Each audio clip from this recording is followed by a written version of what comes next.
14 years ago, the Space Shuttle Challenger crashed.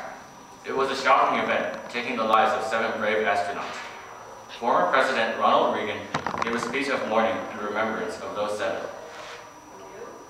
On January 28, 1986, Reagan was supposed to give the State of the Union.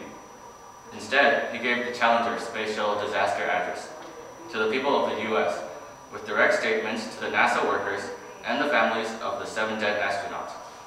Crystal McAuliffe, one of the astronauts, was the first Teachers in Space program participant. The Teachers in Space program encouraged people to take up career in space exploration. The morning of Reagan's speech, Challenger was launched. Within 2 minutes after liftoff, Challenger disintegrated over the Atlantic Ocean, casting its crew and itself into their watery grave. It was the first loss of human life while a space shuttle was in flight. In fact, it was the worst loss in space history. This event caused Reagan to compose his speech. His speech was excellent. The thing he did best was his coverage.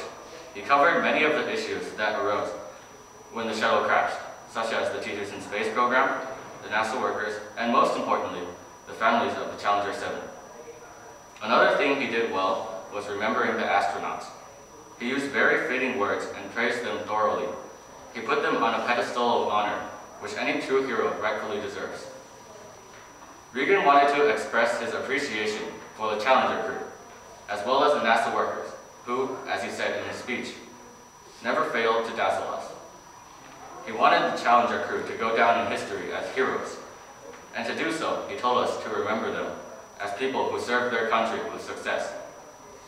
Also, his speech encouraged people to help with the space exploration and to participate in Teachers in Space program.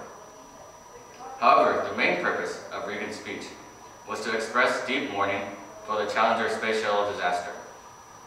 But Reagan had more abstract purposes he wanted to express in his speech.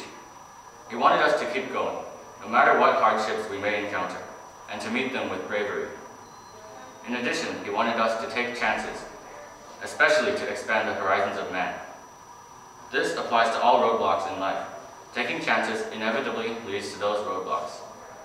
Persistency is the key word. With persistency, chances of success are higher. With persistency, leading a happier life is more likely. So, anytime you come across a hardship, think of the Challenger crew. Remember their courage and their willingness to confront their problems.